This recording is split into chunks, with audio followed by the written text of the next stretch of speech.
오늘 우리에게 주시는 하나님의 말씀은 누가복음 3장 10절에서 14절에 있는 말씀입니다. 누가복음 3장 10절 이하의 말씀을 제가 봉독하겠습니다. 우리가 요한에게 물었다. 그러면 우리는 무엇을 해야 합니까? 요한이 그들에게 대답하였다. 속옷을 2번 가진 사람은 없는 사람에게 나누어 주고 먹을 것을 가진 사람도 그렇게 하여라. 세리들도 세례를 받으러 와서 그에게 물었다. 선생님, 우리는 무엇을 해야 하겠습니까? 요한은 그들에게 대답하였다. 너희에게 정해준 것보다 더 받지 말아라. 또 군인들도 그에게 물었다. 그러면 우리들은 무엇을 해야 하겠습니까? 요한이 그들에게 대답하였다. 아무에게도 협박하여 억지로 빼앗거나 거짓 고소를 하여 빼앗거나 속여서 빼앗지 말고 너희의 봉급으로 만족하게 여겨라. 아멘.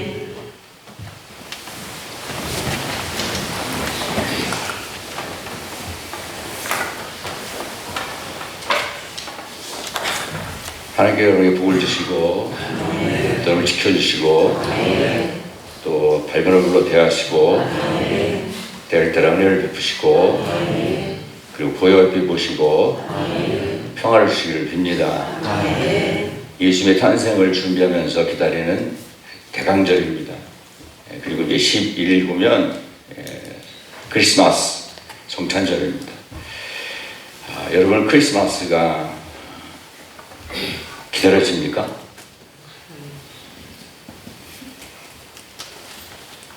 그리고 크리스마스가 다가오고 있다는 게 기쁩니까? 대답드려보세요. 많이 막 설렙니까? 크리스마스를 생각하면 두근두근 하지 않습니까?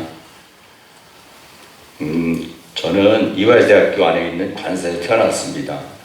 미국에서 온 감리교 선교사들이 이화여대학교에서 영어도 가르치고 또 음악도 가르치고 또 뭐 교육학도 가르치고 그리고 좀 지난 일이지만 우리나라의 비서학과라고 하는 것을 처음으로 만들어서 가르치기도 했습니다. 아버님은 그런 선교사들이 사는 관사의 일을 관리하시는 매니저 일을 하셨습니다.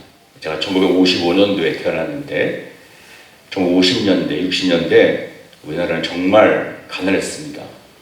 먹을 것도 없을 뿐만 아니라 산에 나무도 없었습니다.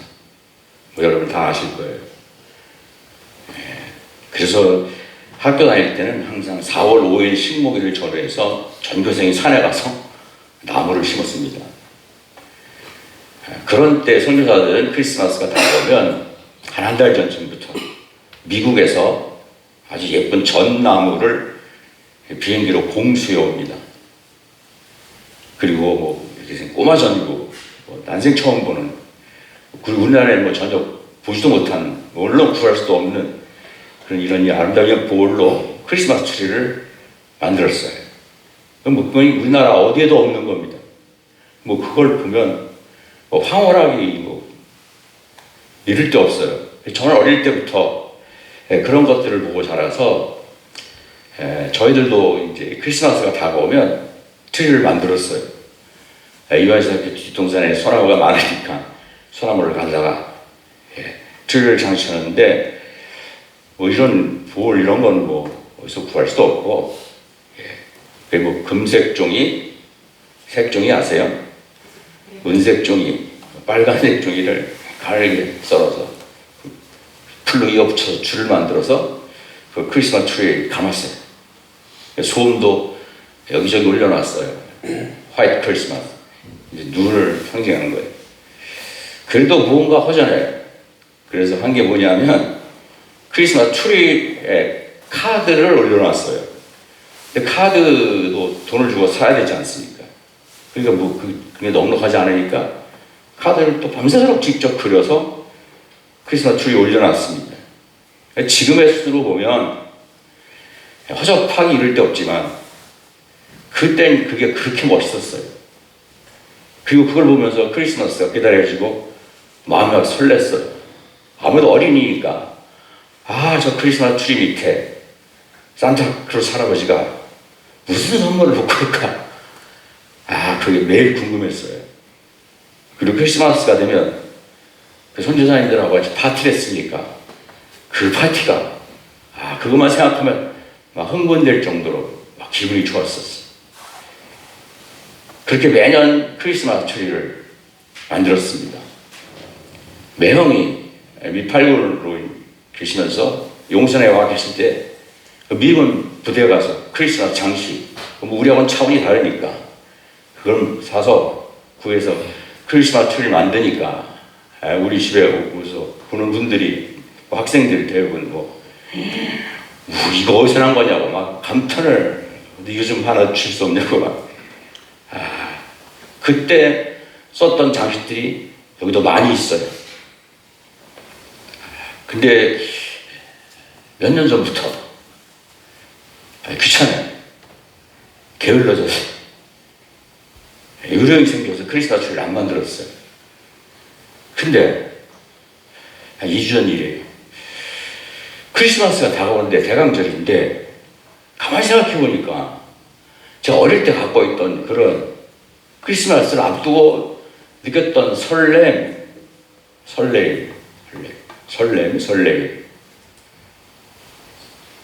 기다림, 기쁨, 감격.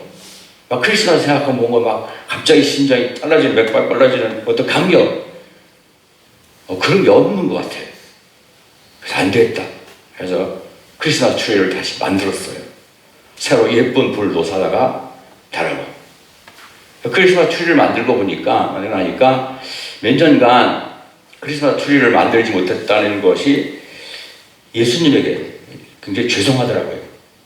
요즘 제가 혼자 있는데 그래도 트리에 불을 밝히고 제가 거실에 있는 시간은 별로 없지만 예쁜 트리를 보면서 빛으로 오신 예수님을 내 마음에 모시려고 노력하고 있어요.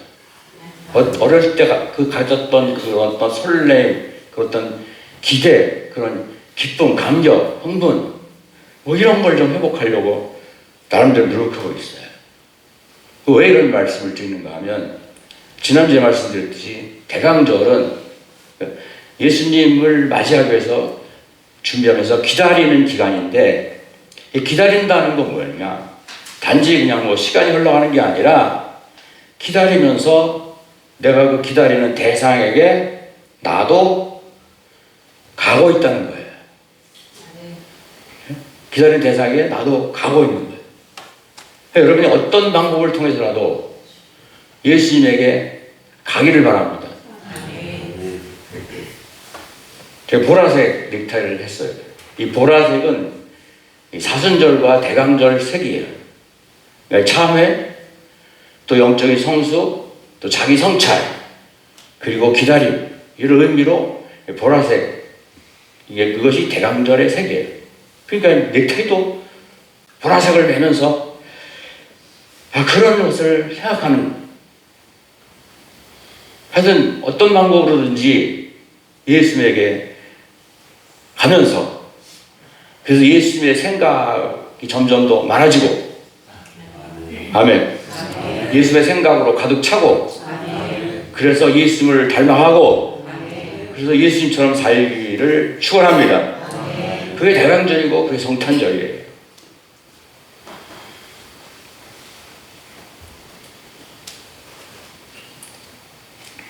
오늘은 예수님을 맞이하기 위해서 우리가 무엇을 어떻게 준비해야 할까 하는 것에 대한 말씀을 드리려고 합니다. 잘 들으시고 여러분 모두 예수님을 잘 맞이하시기를 축복합니다. 제일 처음 복음서를 쓴 마가든 그 다음에 복음서를 쓴 마태든 누가든 예수님 이야기를 하면서 먼저 한 얘기가 뭐냐면 세례자 요한에 대한 이야기입니다. 왜 그런가 하면 아시다시피 하나님께서 사람들로 하여금 이제 앞으로 오실 예수님 메시아를 맞이할 준비를 하기 위해서 보낸 사람이 요한이기 때문입니다. 요한에 대해 성경은 이렇게 말씀하고 있어요. 한번 같이 시작. 하나님의 아들 예수 그리스도의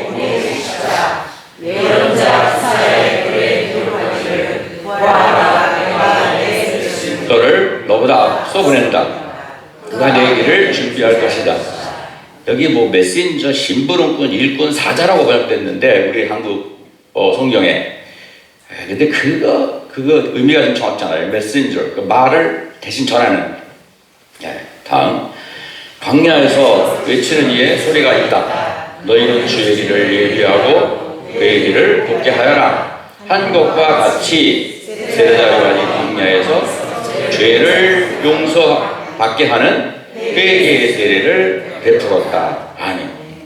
요한이 전한 말씀의 핵심은 간단해요. 이제 곧 우리가 고대하고 고대하던 주님이 오신다. 아멘. 구원자가 오신다. 메시아가 오신다.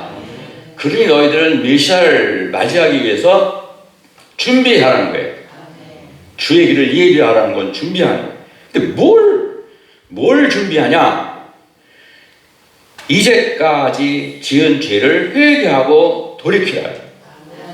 회개하라는 거예요. 회개. 그리고 그 회개했다는 증거로 세례를 받아라. 그거예요. 그럼 도대체 구체적으로 무엇을 회개해야 되느냐? 그 다음 이야기에 나와요. 많은 사람들이 몰려와서 물었어요. 우리가 뭘 해야 메시아를 맞이할 수 있습니까? 구세주를 맞이할 수 있습니까? 예언자를 맞이할 수 있습니까? 그래서 요한이 시작. 속옷을 두 벌 가진 사람은 없는 사람에게 나눠 주고 먹을 것을 가진 사람도 그렇게 하라. 아멘. 여기 뭐 옷이 한 벌이는 사람 없으시죠? 뭐 두 벌, 아니 뭐 20벌, 아니 많은 뭐 100벌도 있을 터인데, 뭐 2000년 전과 지금은 다르지만 요한의 말의 핵심은 뭡니까? 네 주변에 옷이 없든 먹을 것이 없든 가난해서 힘들고 어렵고 고통받는 사람이 있는데 그 사람들을 모른 채 하고 너 혼자 잘 먹고 잘 살려고 하면 안 된다는 거예요. 이 긍정적인 말로 표현하면 이웃 사랑을 실천하라는 거예요. 왜? 하나님도 사랑이시고 예수님도 사랑이시니까. 하나님과 예수님 만나려면, 사랑이신 분을 만나려면 사랑을 실천해야 된다는 거예요. 그리고 그것이 사랑이신 예수님을 내 안에 모시는 길이라는 거예요.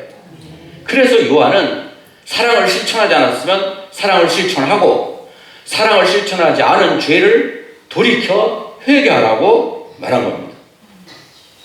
그 다음 세리, 요즘 말로 하면 세무 공무원들이 또 요한에게 물어요. 선생님, 그럼 우리는 무엇을 해야 합니까?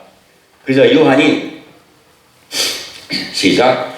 너희에게 정해준 것보다 더 받지 말아라. 다 아시다시피 예수님 당시에 이스라엘이 로마의 지배하에 있었습니다.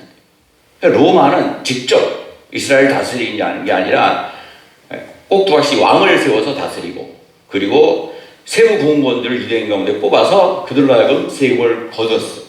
근데 이 세무공무원들이 정해진 것만큼 거둔 게 아니라 그냥 뭐 훨씬 더 많이 걷어서 폭리를 취한 거예요. 가뜩이나 먹고 살기 힘든 이 사람들이 그냥 가진 것 다 뺏기니까 백성들이 세리를 그 당시 어떻게 생각했는가 하면 악마처럼 아주 그냥 인간도 아니라 악마처럼 지옥 아랫목에 갈 사람으로 그렇게 생각을 했습니다. 그런 세리들에게 요한이 뭐라고 얘기했는가 하면 정한 것 이외에 더 받지 마 그랬어요. 이 다음에 그 다음에 군인들이 와서 물었어요. 군인은 로마의 군인이 아니라 유대인 중에 로마 군에 복무하는 사람들, 그러니까 우리 식으로 하면 이제 카투샤 같은 사람들이에요. 그럼 우리는 뭘 해야 됩니까? 그러자 요한이, 자, 다 같이 크게 시작. 아무에게도 협박하여 억지로 빼앗거나 거짓 고소를 하여 빼앗거나 속여서 빼앗지 말고 너희의 공급으로 만족하게 여겨라. 요한이 세리와 군인에게 한 말의 공통적인 의미가 뭡니까? 이웃에게 절대로 피해를 주거나 해를 끼치거나 이웃에게 못된 짓을 하지 말라는 겁니다. 자, 우리가 또다시 성탄을 맞이해야 돼. 저는 뭐 70번째 성탄을 맞이합니다. 근데 예수님 만나기 위해서. 그렇잖아요. 예수님 없는 성탄은 그게 무슨 성탄이 아니지 않습니까? 예수님 만나야 그게 진정한 성탄인데. 그 예수님 만나기 위해 준비해야 될 게 뭐냐? 지금까지 말씀드렸듯이, 방금 말씀드렸듯이, 바로 사랑이에요, 사랑. 아멘. 진부한 얘기 같지만 이게 성탄의 본질입니다, 본질. 뭐가? 사랑이. 왜? 하나님도 사랑이시고 예수님도 사랑이시기 때문에. 요한은 백성들에게 이웃 사랑을 실천하라. 그러면 내가 구세주로 메시아를 만날 것이다. 세리와 군인들에게는 남에게 해를 주거나 남에게 피해를 주거나 남에게 못된 짓 하지 마라. 즉 사랑을 실천하지 않은 죄를 회개하고 돌이켜라 라고 했어요. 이처럼 요한이, 하나님께서 요한을 보내서 메시아 구원자이신 예수님을 만날 준비를 하게 하셨는데, 그 하나님께서 요한을 통해 하신 말씀이 뭐예요? 한마디로 사랑을 실천하라는 거예요. 뭐라고? 사랑을 실천하라. 그래서 모든 사랑과 더불어 좋은 관계를 맺고 바른 관계를 맺고 조화로운 관계를 회복하라는 거예요. 이게 예수님을 맞이하기 위해서 하는 준비입니다. 깨달으세요?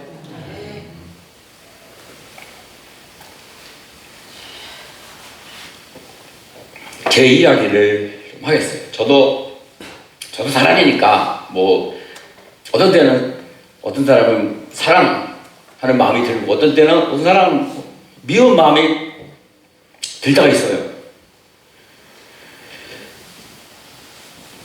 뭐, 이건 이해하고 들으십시오.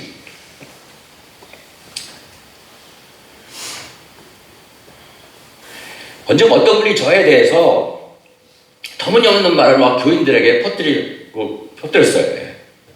그 내용은 시골교회 목사가 지나치게 많은 사람을 받는다. 저는 혹 누가 저에게 영적인 능력이 부족하다 하면 받아들여요. 그렇죠. 뭐 제가 뭐 영적인 능력이 뭐 바울처럼 있는 것도 아니니까. 그래서 다른 건 몰라도 돈과 엮이는 것은 저는 참을 수가 없어요. 제가 그렇게 안 살았으니까. 더구나 그런 말로 인해서 하나가 되어야 할 교회에 어떤 문제가 생기면 그것도 그 하나님께 만나서 이야기를 하고 싶은데 기도를 하는데 하나님이 허락을 안 하셔요. 뭐 그 이유는 뭐 제가 생각하겠어요. 뭐 혹시 개인적으로 아시고 싶으신 분은 오시면 제가 말씀을 드리고.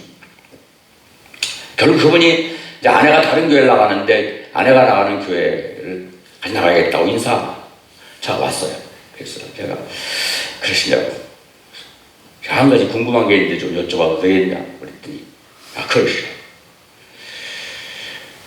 권사님은 제가 물질에 대해서 욕심이 있는 것 같이 생각하세요? 무슨 말씀이시냐고. 이러이러한 말씀을 하셨다고 제가 들었는데 사실입니까? 그랬더니 얼버무리셔요. 그래서 제가 성악비로 얼마를 받고, 뭐 목회비, 도서비로 얼마, 그리고 이제 퇴직, 은퇴적금으로 이제 뭐 얼마를 받고. 근데 그 중에 이제 우리 교회 헌금을 제가 감사를 어떻게 하고, 그리고 제가 우리 교회가 아니라 우리 두 개 교회, 두 개의 기도원을 섬기고 있으니까 두 개의 기도원을 제가 물질로, 감사로, 헌금으로 어떻게 섬기고 있는가. 또 목회비는 어떻게 쓰고, 그리고 은퇴비는 어떻게 됐는가. 뭐 그런 거를, 그리고 개인적으로 하는 뭐 IT의 아이들도 후원하고 있는 뭐 그런 거를 평에 말씀드렸어요. 그리고 실제 제가 얼마를 가지고 생활을 하는가 하는 거를 말씀을 드렸어요. 깜짝 놀라시더라고요. 그리고 교회에서 저의 은퇴를 위해서 말해주신 것이 있는데, 그 중에 어느 정도 얼마는 우리가 이제 지인도와 주차를 만들기 위해서 땅을 사는데 들어갔어요. 그걸 읽겠더니 깜짝 놀라면서 퇴직금을 건드리면 은퇴 후에 어떻게 사실 거냐고. 그건 절대 아니라고. 그래서 제가 권사님 못하시지요. 근데 저를 해요. 왜? 저를 목사니까 합니다. 그게 평신도와 목회자의 차이입니다.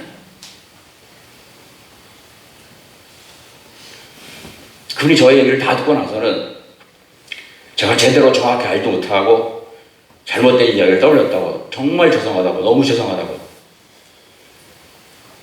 몇 번이나 그 얘기를 하시더라고요. 제가 다른 교회 가셔서 신앙생활 잘 하시라고, 그리고 기도해드리고 보내드렸어요. 이런 일도 있었어요. 어떤 여자 권사가 우리 교회에 몇 주 나왔습니다. 한 번은 제가 맨 넥타이를 보고 구찌래요? 그러더라고요. 구찌 아세요?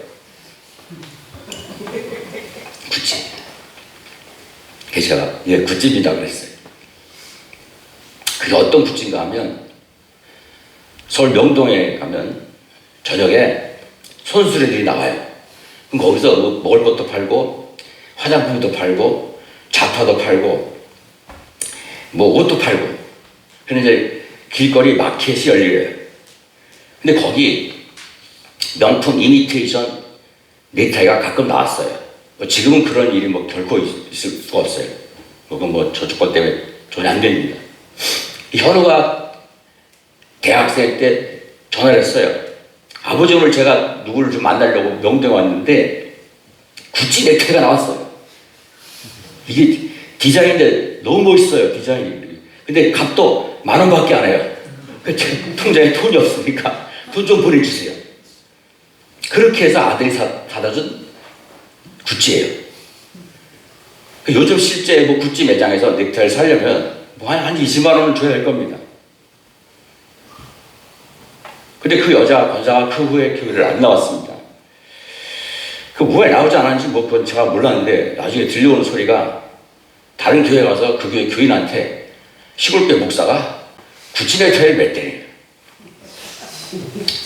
맸대요. 결국 그 얘기가 돌고 돌아서 저에게까지 들린 거예요.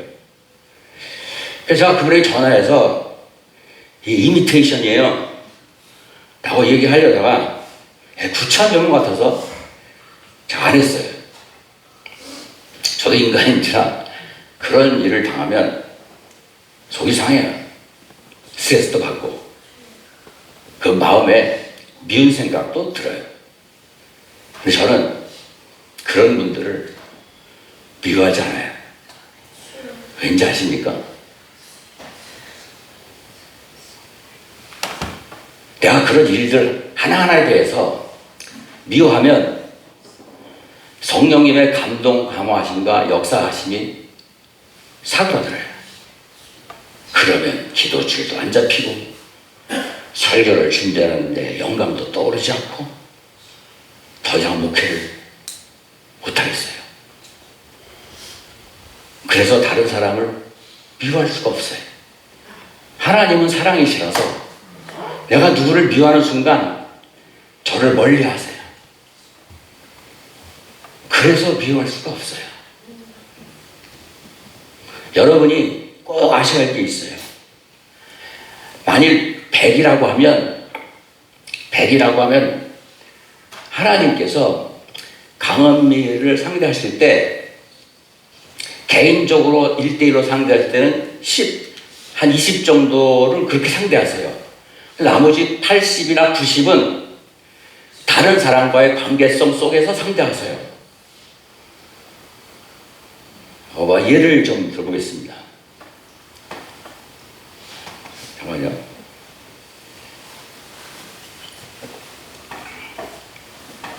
제가 개인적으로 좀 힘들어요. 이 팔 때문에 잠을 한 잠도 못 자니까 너무 힘들고. 그러니까 아침 진통제를 먹고 나서 자꾸 물이 막히네요. 여러분 다 사랑하지만 제가 이 중에서 각별히 특별히 사랑하는 친구가 있어요. 예원이에요. 예원아, 오늘 네 얘기 좀 하려고 하는데 괜찮겠어?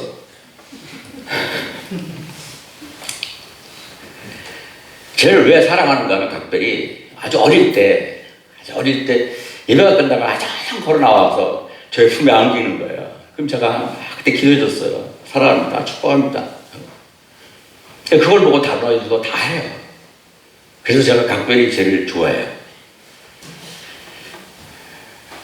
이런 얘기 해도 될지 모르겠는데, 예배 드리고 의뢰 받고도 담임 목사도 인사도 하라고 하는 사람도 있어요. 제가 글씨를 처음 배웠을 때, 글씨를 배운 것 같아요. 글을 막 배울 때 저에게 카드를 만들어 보냈어요. 연두색 예쁜 종이에다가 자기를 그렸어요. 그러니까. 그리고 꽃을 한 송이 그렸어요. 빨간색 하트를 3개. 사랑이신 성부, 성자, 성령을 그린 것 같아요.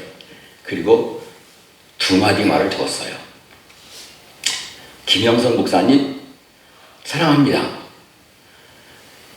다음 글이 좀 궁금하시죠? 다음 말이 뭔가 하면, 버리지 마세요. 그래서 예원이가 쓴 버리지 마세요를, 그 카드를 버리지 말라는 게 아니라 자기를 버리지 말라는 걸로 저는 받아들여요. 그래서 카드도 아직도 갖고 있고, 저 예원이를 지금도 각별히 사랑하고 좋아해요. 근데 제가 가끔 예배 드릴 때 보면 얼굴이 어두워요. 그건 공부가 너무 짐이 되고 나름대로 어떤 큰 걱정거리가 있어 어두운 게 아니라 영적으로 그렇다는 거예요. 쉽게 얘기하면 하나님께서 확 이렇게 좋아하지 않으셔요. 그럴 때가 있다는 거예요. 근데 그 이유를 생각해보면, 기대해보면 대부분이 가족이나 친구 때문이에요. 하나님은 예원이를 1대1로 상대하기보다 더 많은 경우 이송영의 아들 이혜원, 김진영의 딸 이혜원, 김순진의 손녀 이혜원,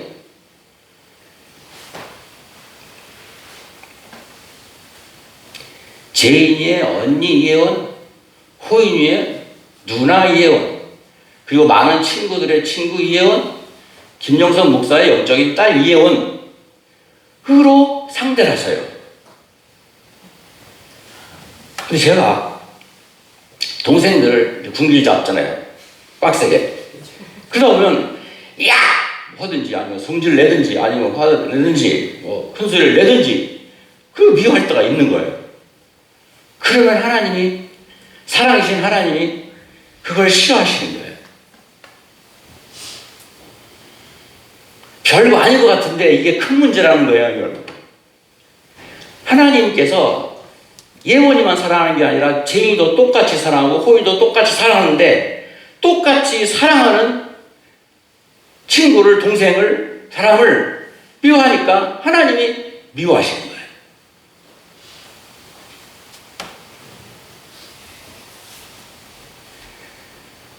우리 마음에 수시로 일어나는 미움이라는 것은 단지 감정이 아닙니다.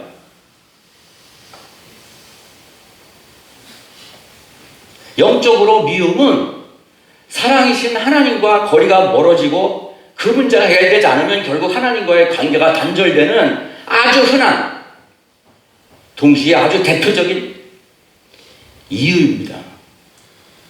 여러분 그걸 아셔야 돼요. 미워할 수밖에 없는 이유가 있으니까, 미워하니까 아무런 문제가 없다고 생각하는 사람들이 너무 많아요. 아니에요. 성경 어디를 봐도 하나님은 그러니까 미워할 때는 미워해라 하지 않으셨어요. 무조건 용서해라. 모든 사람과 더불어 할 수 있는 모든 힘을 다해서 화목하게 지내고 네 원수까지도 사랑하고 너를 주저하는 사람을 위해서도 복을 빌며 기도하라고 하셨어요. 미워하라고 하신 적이 한 번도 없어요. 그래서 미워하면 안 돼요. 하나님과의 관계가 멀어지고 그것이 해결되지 않으면 결국 궁극적으로 단절되기 때문에. 제가 목회를 하면서 그런 걸 깨닫다 보니까 저는 미워하더라도 차를 몰고 가다가 문제가 있으면 경찰이 와서 잡잖아요. 경찰에 걸린다고 하잖아요. 하나님에게 걸려서 벌금형을 받을 정도로 미워하지 않아요. 저는 그냥 미워하더라도 사람이니까 미워할 수 있잖아요. 그냥 훈방 조치해서 풀려날 정도로까지만 미워해요. 여러분이 이런 지혜를 갖고 살기를 축원합니다. 어떤 사람 보면 이게 뭐 벌금형이 아니라 그냥 가서 몇 년 살 그렇게까지 미워하는 사람이 있더라고요. 하나님께서 지혜로운 하나님께서 너희가 지혜가 부족하면 얼마나 줄 테니까 구하라고 말씀하셨고, 우리가 인생을 살아가면서 지혜가 정말 우리 삶마다 하나님을 섬겨도 정말 필요한데, 뭐 하는데도 지혜가 필요하다? 미워하는데도 지혜가 필요합니다. 너무 큰 소리 치고 너무 승질내고 너무 빡세게 굶잡지 마.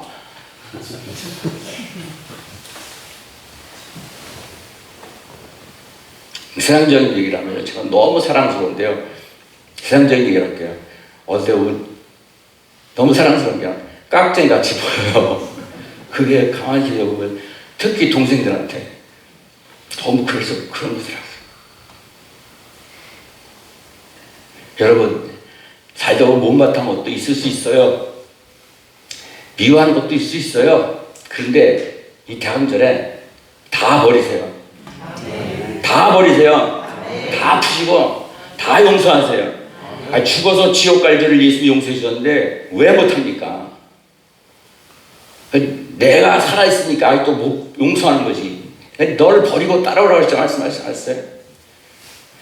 다 회개하고 버리면 사랑이신 예수님이 나도 모르게 내 안에 확 들어오십니다. 하나님은 사랑이시고 예수님도 사랑이십니다. 예수님을 만나려면 사랑해야 됩니다. 예수님이 자기 위해서 사시지 않았어요. 남을 위해서 사시다가 우리 위해서 사시다가 자기의 생명까지 다 주셨듯이 우리도 그렇게 이웃을 생각하며 이웃에게 받은 사랑을 실천하며 살아야 합니다. 그리고 사랑이 아닌 것은 미움이든 못마땅한 거든 시기든 질투든 증오든 다 버리세요.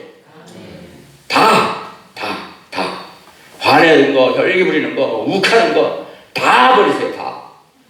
다 인상 쓰는 거, 큰소리 치는 거. 그러면 사랑이신 예수님이 우리 안에 밀물처럼 밀려오십니다. 그렇게 예수님을 마음에 모시는 진짜 크리스마스, 기쁜 크리스마스, 아멘. 즐거운 크리스마스, 복된 크리스마스, 메리 크리스마스가 되기를 축복합니다. 요한일서 4장 9절 말씀입니다. 시작. 하나님의 사랑이 자기 외아들을 세상에 보내주셔서 우리로 하여금 그로 말미암아 살게 해주신 것입니다. 아멘. 외아들 예수님이 이 세상에 오신 것이 뭐냐? 하나님의 사랑이 우리에게 드러나고 나타나고, 영어 성경을 보니까 보여준 거라 그랬어요. 성탄이 뭐냐? 하나님의 사랑이 우리에게 온 거예요. 예? 그 우리는 뭘 해야 되냐? 그 다음이에요. 시작. 사랑하는 여러분, 하나님께서 이렇게까지 우리를 사랑하셨으니 우리도 서로 사랑해야 합니다. 뭐 해야 돼요? 사랑해야 돼. 사랑이 안 했던 건 다 버리고, 예? 사랑하지 못했던 건 다 회개하고 이제부터는 사랑해야 돼요. 그러면 어떤 결과가 나타나느냐? 그 다음에요. 시작. 우리가 서로 사랑하면 하나님 우리 가운데 계시고 또 하나님의 사랑이 우리 가운데서 완성됩니다. 이게 성탄입니다. 진짜 메리 크리스마스가 되기를 축복합니다. 예수님이 내 안에 계신 진짜 크리스마스. 기도합시다.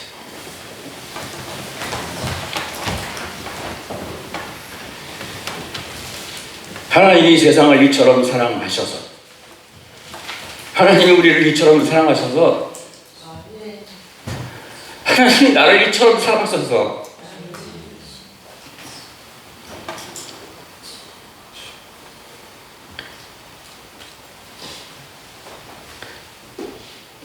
외아들인 구원자 예수님을 보내주신 것을 감사합니다. 예수님을 만나는, 예수를 우리 마음에 모시는 진짜 크리스마스가 되게 하여 주시옵소서. 사랑의 영으로 저희들을 휘감아 주시사 오직 사랑으로 말하고 사랑으로 행하고 사랑하며 살게 하여 주시옵소서. 사랑이신 예수님, 우리의 생명이신 예수님의 이름으로 기도드리옵나이다.